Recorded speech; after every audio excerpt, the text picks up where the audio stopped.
Assalamualaikum warahmatullahi wabarakatuh. Alhamdulillah wassalatu wassalamu ala asrofil anbiya wal mursalin Sayyidina wa maulana Muhammadin wa ala alihi wa sahbihi ajma'in, amma ba'du. Perkenalkan, saya Muhammad Nandur Ramadan dari Prodi Hukum Keluarga Islam semester 3. Di sini saya ingin menjelaskan atau ingin memenuhi remedi tugas mata kuliah English for Family Studies, yang mana tugas tersebut atau tugas remedi tersebut itu membuat video selama 5 menit dan menjelaskan salah satu dari 4 tema yang kemarin sudah disampaikan oleh Bapak dosen Bapak Nur Muhammad Hadi. Oke, langsung saja. Di sini saya akan menjelaskan mengenai atau tentang the question of polygamy. Oke, di sini poligami sendiri sering dikaitkan dengan Islam. Kualifikasi yang mana itu poligami ini adalah istilah umum. Di dalam poligami sendiri itu ada 2 jenis, yakni poligini yang artinya memiliki istri lebih dari 1. Yang kedua itu poliandri, yang mana artinya itu memiliki suami lebih dari 1. Namun poliandri dalam Islam itu dilarang dan sudah dijelaskan atau dinyatakan dalam Quran surat An-Nisa ayat 24, yang mana artinya dan wanita yang telah menikah diharamkan bagimu untuk menikah.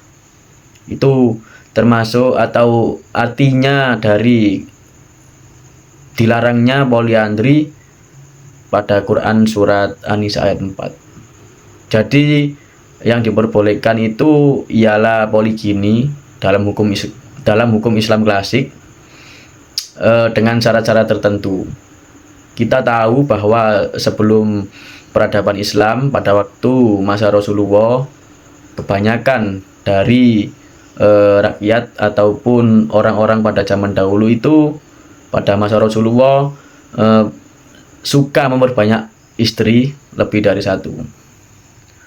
Namun kalau ingin menambah atau memperbanyak istri itu pasti ada syaratnya. Yang pertama, syarat-syarat poligami dalam hukum Islam itu berperilaku adil terhadap semua istri dan anak, yang mana di dalam berperilaku adil itu meliputi yang namanya sandang, pangan, waktu, dan sudah dinyatakan atau dijelaskan pada Quran surat An-Nisa ayat 3, yang artinya menikahlah dengan pilihanmu 2, 3, 4 dan berperilaku adillah. Namun tetapi jika tidak sanggup atau tidak mampu berperilaku adil, maka pilihlah hanya 1. Mengapa? Untuk mengantisipasi atau menghindari dari sifat ketidakadilan tersebut dan menjauhi hal-hal yang tidak diinginkan. Yang kedua ialah mampu menafkahi lahir dan batin kebutuhan masing-masing istri. Mungkin tidak jauh berbeda untuk syarat kedua dengan syarat yang pertama tadi, berperilaku adil terhadap terhadap istri dan anak. Untuk syarat yang ketiga ialah tidak bertujuan untuk menyakiti atau menzolimi istri pertama. Mengapa? Karena dalam Islam itu melarang dalam hal kezoliman. Untuk syarat selanjutnya yang keempat ialah tidak boleh mempunyai istri lebih dari 4 dalam satu waktu. Dan syarat selanjutnya ialah pernikahan dilakukan secara sah dan memenuhi rukun pernikahan. Maka kesimpulan dari poligami ialah poligami bukan hak bebas, tetapi ruang khusus dengan syarat yang sangat berat. Maka Islam menganjurkan untuk monogami agar menjaga atau mengkhawatirkan apabila terjadi ketidakadilan.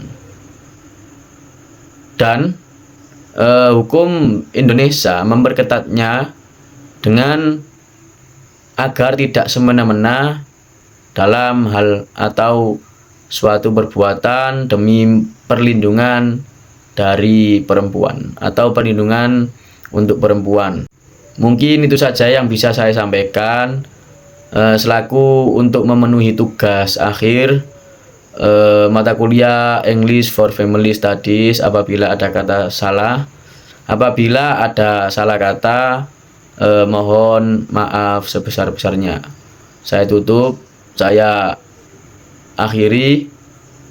Ihdinas siratal mustaqim. Wassalamualaikum warahmatullahi wabarakatuh.